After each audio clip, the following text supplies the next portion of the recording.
मुक्ता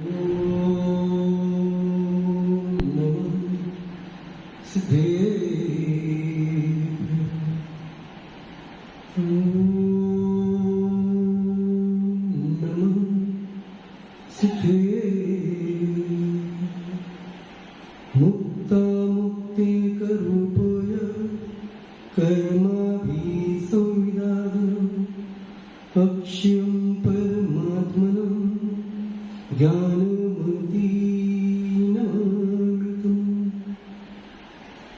नमो अरिहन्ताणं नमो सिद्धाणं नमो आह्नियां नमो वज्रायणं नमो अनंत अनंत परमेश्वर भगवान की देवादिदेव आदिनाथ भगवान की वर्तमान जिन शासन नायक महावीर भगवान की परम पूज्याचार्य कुंदकुंज स्वामी महाराज की परम पूज्याचार्य आदिसागर महादेव विमल सागर सन्मति सागर जी महाराज की परम पूज्याचार्य सुंदर सागर जी महाराज की परम पूज्याचार्य विशुद्ध सागर जी महाराज की नमोस्तु शासन देवंत जिन वाणी जिनेन्द्र वाणी सुन लो भैया जिनवाणी सुन लो भैया जिनवाणी अल्प बुद्धि से करा सुन तुम्हारा ही माता सुन तुम्हारा ही माता भूल क्षमा कर देना माता जिन जिनवाणी जिनेन्द्र वाणी सुन लो भैया जिनवाणी सुन लो भैया जिनवाणी कर्म किया है जैसा है ज्ञानी वैसा ही फल तू पाएगा वैसा ही फल तू पाएगा समता से सहना है ज्ञानी जिन जिनवाणी जिनेन्द्र वाणी सुन लो भैया जिनवाणी सुन लो भैया जिनवाणी।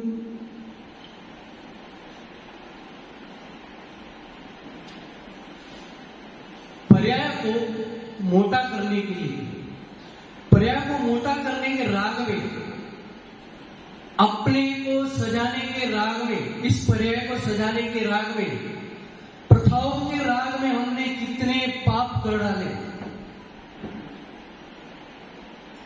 मात्र किसके बस राग के बस।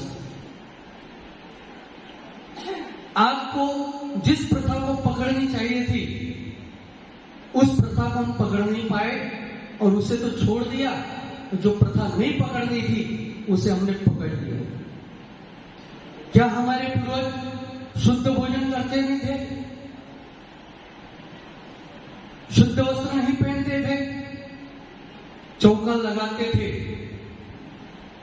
क्योंकि शुद्ध भोजन करता था तो चौका लगता था अपने आप। और आज हमें चौका लगाना पड़ता है। क्यों? क्योंकि हम शुद्ध नहीं खा रहे। मैं ये बोल रहा हूं इन मुनि महाराजों के लिए आप चौका लगाते ही क्यों हो? मत लगाओ।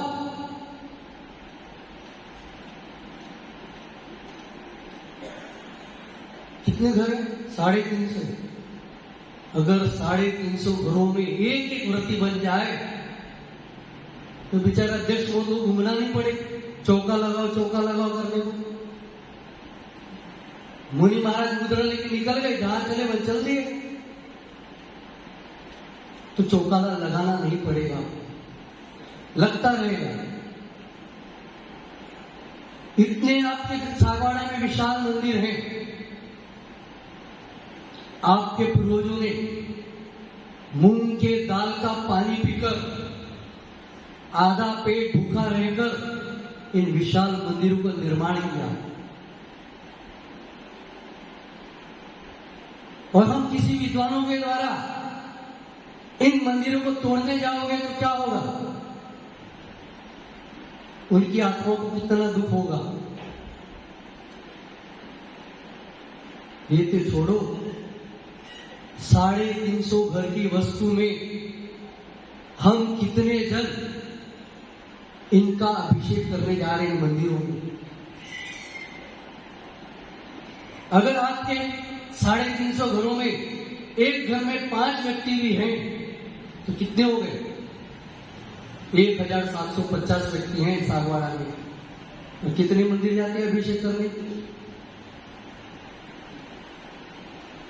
यानी जिस प्रथा को हमारे पूर्वज चला के गए हैं उसे हम चला नहीं पा रहे हैं।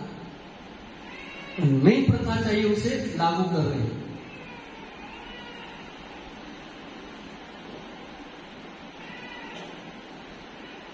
अगर इतने व्यक्ति अभिषेक करने चले जाएं तो आपके सागवाड़ा का चमत्कार क्या है? बोलते हैं पदमपुरा भगवान में चमत्कार है, उनमें चमत्कार, उनमें चमत्कार। अरे आपके जितने हैं, अगर 1000 व्यक्ति भी मंदिरों में रोज अभिषेक करे तो चमत्कार है नहीं। व्यर्थ में जा रहे हैं, लंबे लंबे दर्शन कर ले। चमत्कारी बाबा जी यहीं बैठे, कितनी विशाल मूर्ति है आपकी इधर। हमने तो अपनी जिंदगी में पहली बार देखी इतनी विशाल मूर्ति। सागवाड़ा में आए भी थी पहले, कभी इनका दर्शन नहीं किया हमने। तो सोचो कितने आनंददायक मूर्तियां हैं। उस प्रथा से हट गए हम, अभिषेक वाले से। कितने इन्हीं चुने जुने जिनको दे दिया भैया फलानी मूर्ति तेरी, यही है ना प्रथा यहाँ की, ये विधि तेरी, उसने कर लिया छुट्टी।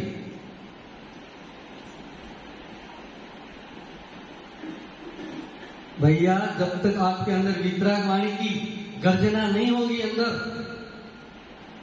अंदर से वितराग भगवाना रूपी मयूर अपने आप नाचने लगेगा। जब इन वितराग वाणी को सुनोगे। हमने भूल कितनी की, हम भूल करते हैं, भूल को सुधारने भी जा रहे हैं, लेकिन भूल क्या हुई थी वो सोच नहीं पा रहे आज तक। पहले भूल सुधारो मत, भूल को समझो, हमने क्या भूल की है, क्या कर रहे हैं। अगर भूल समझ में आ जाएगी आपको तो सब कुछ ठीक हो जाएगा। हम सुधर नहीं रहे, बोल रहे हैं सुधर नहीं रहे हैं। कौन आएगा आपको सुधारने? महावीर भगवान तो आने से रहे। न कोई निर्जन साधु आपको सुधार सकता है, आपको मात्र समझा सकते हैं। किसी में ताकत नहीं है कि आपको सुधार सके। ये मत समझो आपको ही बोल रहा हूं, ये मुझे भी बोल रहा हूं। किसी जमाने में मैं भी ऐसे ही था। जिस शहर में रहता है वहां के अध्यक्ष महोदय बोलते थे भैया रोज आओ, अभिषेक करो, पूजा पाठ करो। हम हंस के टाल देते थे। हम बोलते थे भैया ये तो आपका ही काम है, ये बूढ़ों का काम है, आप ही करो। लेकिन जब से वितराग वाणी सुनी सारे भाव बदल गए। लोग समझते हैं मैं इनको सुधार दूंगा, किसी में ताकत नहीं है किसी को सुधारने की। सुधरोगे तो स्वयं से ही सुधरोगे आप।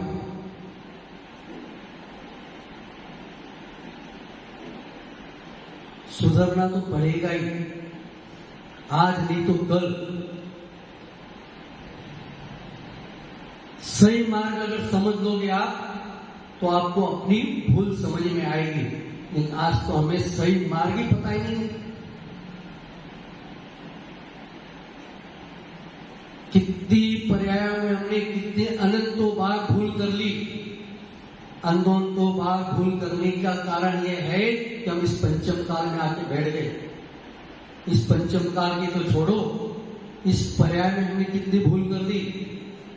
कितनी भूल, तो भूल हमने भी की थी और आपने भी की है। हमने तो भूल सुधार ली, आप कब सुधारोगे? हम भूल सुधारना नहीं चाहते, भूल को भूलना चाहते हैं।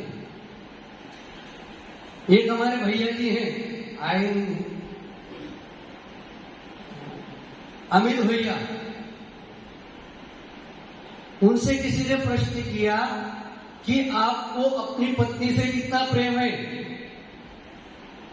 हमारे मुन भैया ने, तो उन्होंने कहा मेरी पत्नी से इतना प्रेम है कि मेरा और उसका 7 जन्मों का साथ है। और पत्नी बड़ी होशियार, क्या नाम उनका? शीतला देवी। शीतला देवी, हाँ शीतला देवी। अब उन भैया उनके पास गए, बोल रहे हैं कि अमित भैया से बोल रहे हैं कि हमारा तो 7 जन्मों का साथ है।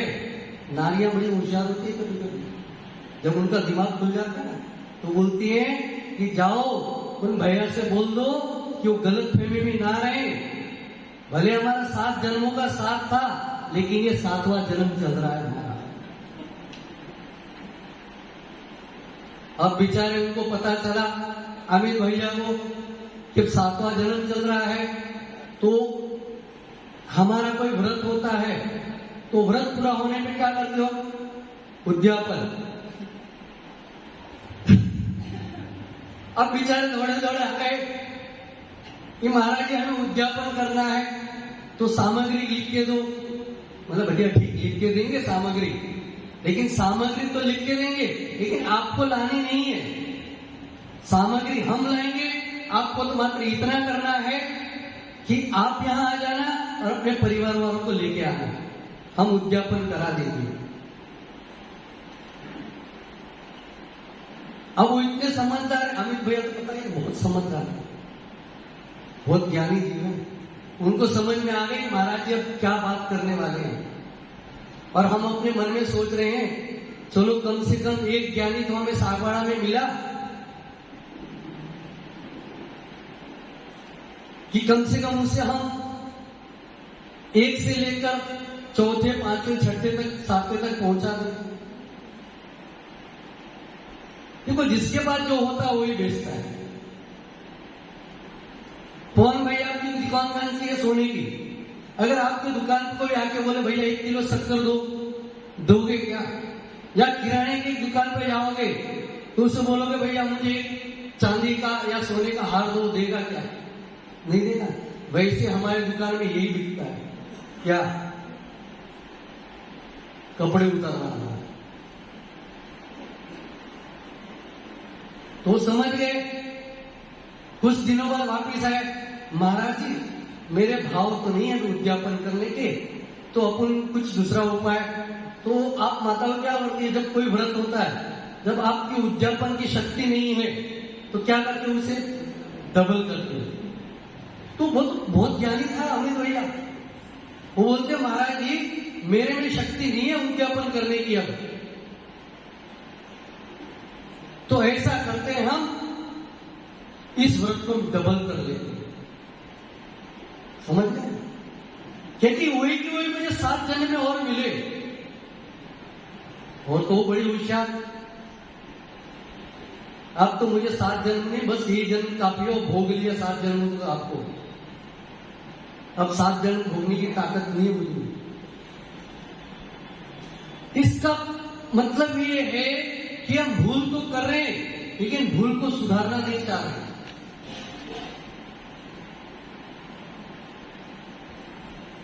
सात जन्मों तक साथ किससे का? क्यों एक पर्याय में उबे नहीं हो तक? नहीं उबे, उब गए विराज। धीरे धीरे तो होना ही नहीं था।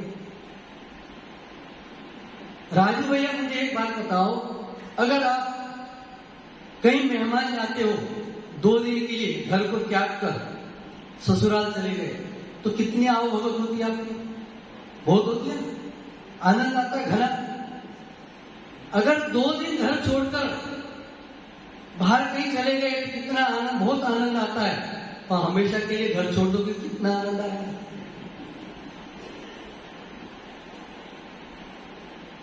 कितना आनंद है यहाँ पे। अरे घर में तो एक माता है, यहाँ पे 100 माताएं खिला रही हैं। पेट भर जाने के बाद भी ये बोलती है महाराज जी आपने कुछ लिया ही नहीं,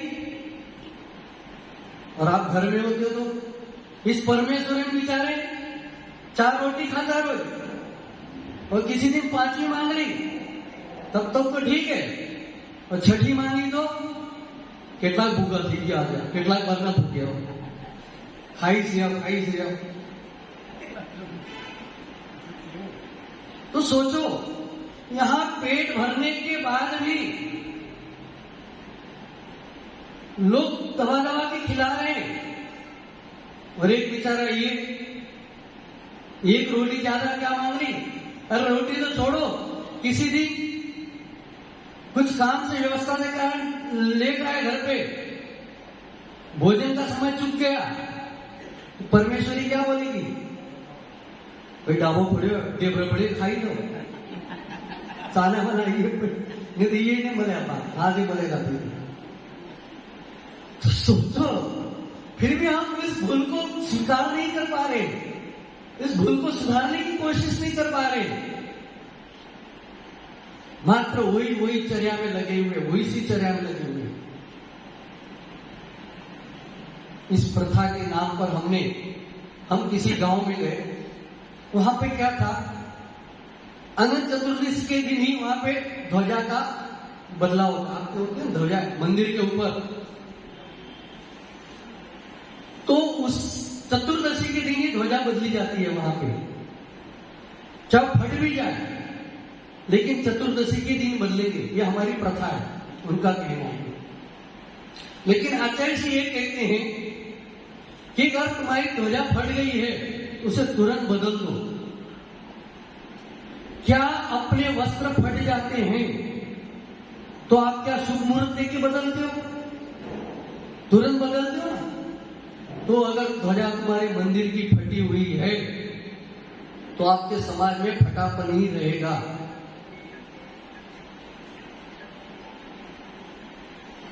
यानी फटी ध्वजा मत लहराओ, लेकिन आजकल तो हमारा ये हो गया फैशन, अच्छे से अच्छा वस्त्र लाते उसकी कीमत कम है, और आजकल के जवान फटी टूटी पैंट बेचारे पहन के आ जाते हैं, उसके पैसे ज्यादा दे रहे हैं। देखो, बनिया वही होता है जो 100 वाली वस्तु 75 में लेके आए, 50 में लेके आए, और हम क्या कर रहे हैं, 100 की वस्तु पे 150 लेके आए, वो भी कौन सी, फटे पुरानी जींस। यहां पे जितने बैठे कम से कम इतना तो नियम ले लो आज कि हम हमारे बच्चों को कभी भी फटी हुई जींस लाके नहीं देंगे। बताओ, है कोई ऐसा?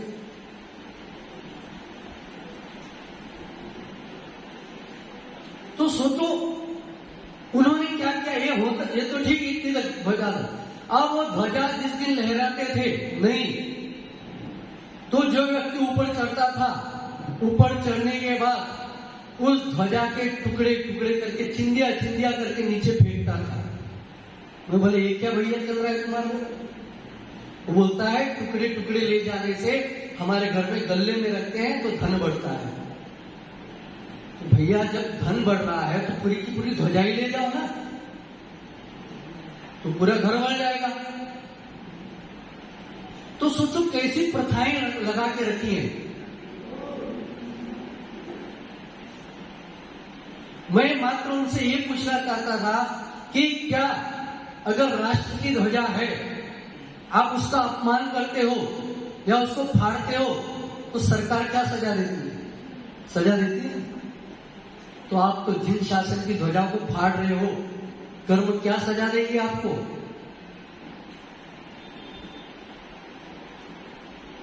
बस हमने तो प्रथा पकड़ के रखी है कि हमारे पूर्वजों ने प्रथा की थी, वो आज तक लागू रहेगी। कभी उस भूल को सुधारने की कोशिश की? हम वहां रहे 1-2 साल, समझा के थक गए, पता नहीं अब भी प्रथा चल रही कि बंद होगी। ये मत समझो आप में भी एक प्रथा लागू हो रही है। होली आती है, होली में एक त्योहार आता है आपका, कौन सा, क्या बोलते हो उसको, क्या बोलते हो उसको, ढूंढ महोत्सव। जब आप शब्द को देखो तो शब्द ही आपको बोल रहा है कि ढूंढ महोत्सव, ढूंढो मैं कौन सा महोत्सव हूं, और हम पागलों की तरह उस प्रथा के पीछे पड़े। घर घर में ढूंढोत्सव मनाया जाता है, मनाते हो कि नहीं? क्यों?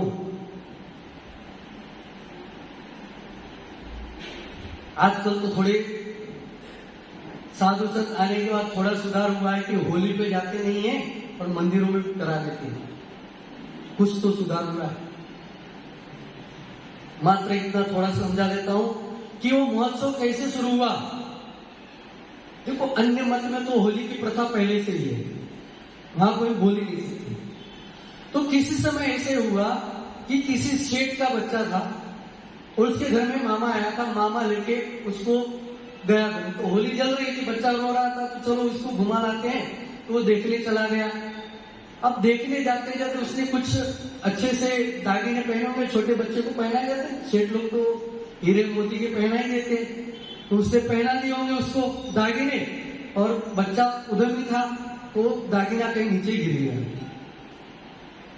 अब महंगा दागिना तो चाहे सेठ का हो चाहे गरीब का हो, उसे ढूंढना तो पड़ता ही है। तो क्या किया, रात को तो जल रही होली, तो तब गया था, तो पता नहीं, जाने लगा तो दूसरे दिन सुबह देख लेंगे। तो उस विद्वान ने, बालक मामा ने क्या किया, उस बालक को लेके उसे ढूंढने निकला।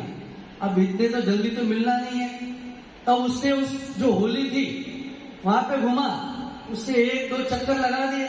तो कोई वहां पे राजू भैया जैसे विद्वान देख रहे थे, अरे क्या कर रहे हैं, ठीक है, उनके दिमाग में बात बैठ गई। अब सोचा, अब मिलने के बाद मिल गया, जो गहना था उसे मिल गया। अब गहना मिलने से उस घर में खुशी छा गई, तो उस खुशी के उपलक्ष्य में उन्होंने जिमन रख दिया। अब वहां पे आके पूछते हैं, भैया किस बारे में जिमन रखा है? तो उन्होंने बोला, ये है ढूंढ महोत्सव, यानी ढूंढने से मुझे वस्तु मिल गई, और वो वस्तु मिलने से ये मैं महोत्सव मना रहा हूं। तो हम देखा था, भैया 1-2 फेरे तो लगा रहे, तो चलो अपन 3 फेरे लगाए, सम्यक दर्शन, सम्यक ज्ञान, सम्यक चारित्र्य फेरे लगाने शुरू कर दिए। लेकिन कभी ये नहीं सोचा कि उस जीव ने फेरे क्यों लगाए थे, और वही प्रथा आज तक हमारी चलते आ रही है, बंद हुई और होगी भी नहीं। नए नए उसके आविष्कार हो रहे हैं। तो ऐसी प्रथाओं से बचना चाहिए। समय बहुत हो गया, अच्छा जी, तो सुनना है।